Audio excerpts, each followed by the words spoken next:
خوش آمدید. گل بوٹے میں آپ کا استقبال ہے. پیش ہے گل بوٹے سلور جوبلی سیریز، بڑوں کا بچپن سے ماخوذ ایک دلکش تحریر، مرزا اسد اللہ خان غالب کا بچپن. مرزا غالب 8 رجب 1212 ہجری بمطابق 27 دسمبر 1797 کو بدھ کے دن سورج نکلنے سے 4 گھڑی پہلے آگرے میں پیدا ہوئے. ان کا نام اسد اللہ بیگ خان تھا. اگرچہ وہ مشہور صرف اسد اللہ خان کے نام سے ہوئے، ان کے والد مرزا دولہ کے نام سے پکارے جاتے تھے، جبکہ مرزا غالب مرزا نوشہ کے نام سے. مرزا غالب سے بڑی ایک بہن تھی جو چھوٹی خانم کہلاتی تھیں، اور چھوٹے بھائی مرزا یوسف جو غالب سے 2 سال چھوٹے تھے. مرزا غالب کے والد مرزا عبداللہ بیگ خان کے انتقال کے بعد چچا نصر اللہ بیگ خان نے مرزا غالب سمیت دیگر بھائی بہنوں کی پرورش کی. 1806 میں ہاتھی سے گر کر مرزا نصر اللہ بیگ بھی فوت ہو گئے.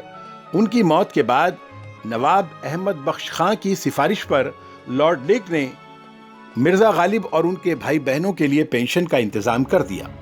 مرزا غالب کی ابتدائی تعلیم سے متعلق بہت کم معلومات دستیاب ہے. البتہ والد اور چچا کی موت کے بعد غالب اپنے ننیحال میں پلے بڑھے. غالب نے ابتدائی تعلیم آگرے میں مولوی معظم سے حاصل کی، اور اس طرح ان کے فارسی سیکھنے کا آغاز ہوا. خیال رہے کہ غالب کو اپنی فارسی دانی پر بڑا ناز تھا، مگر انہیں شہرت اردو کی بنا پر ملی، اور آج غالب اردو کے سب سے نامور شعراء میں شمار کیے جاتے ہیں. یعنی ہم یہ کہنے میں حق بجانب ہیں کہ غالب اور اردو لازم و ملزوم ہیں. مرزا غالب کو فارسی زبان سے خصوصی لگاؤ تھا، مگر اسے جلا بخشی ایران کے نو مسلم عبدالصمد ایرانی نے، جو مسلمان ہونے سے پہلے یزد کے رہنے والے مجوسی تھے اور اسلام قبول کرنے سے پہلے ان کا نام ہرمز تھا. وہ سن 1811 میں اکبر آباد میں وارد ہوئے، جسے آج آگرے کے نام سے جانا جاتا ہے. اس وقت مرزا غالب کی عمر 14 سال رہی ہوگی. مرزا کے یہاں وہ 2 برس تک رہے. اس درمیان مرزا غالب نے ان سے تعلیم حاصل کی.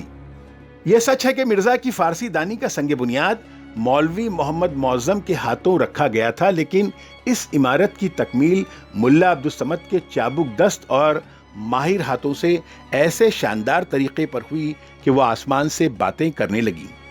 ملا عبدالصمد نے ہندوستان سے واپس جانے کے بعد بھی مرزا غالب سے خط و کتابت جاری رکھی. غالب کے متعلق یہ بھی معلوم ہوتا ہے کہ اس زمانے کے دستور کے مطابق ان کی بسم اللہ بھی قرآن خوانی سے ہوئی تھی، اور گمان غالب ہے کہ انہوں نے قرآن ناظرہ ختم کر لیا ہوگا. ان کے فارسی خطوں میں کئی قرآنی آیات کے جو حوالے ملتے ہیں وہ اسی دور کی یادگار ہیں. غالب پر سب سے زیادہ جس چیز نے اثر کیا وہ ان کا ماحول تھا. مرزا کا بچپن آگرے کے جس محلے میں گزرا وہ گلاب خانہ کہلاتا تھا. اس زمانے میں یہ گویا فارسی زبان کا مرکز تھا. مثنوی مولانا روم کی شرح لکھنے والے ملا ولی محمد اسی محلے میں رہتے تھے. غرض غالب کو بچپن سے ہی باعلم لوگوں کی صحبت مہیا تھی، جس نے ان کے فن کو نکھارنے میں اہم کردار ادا کیا. غالب کے کلام میں مختلف علوم کی جو اصطلاحیں کثرت سے استعمال ہوئی ہیں، یہ اسی دور کا فیضان ہے.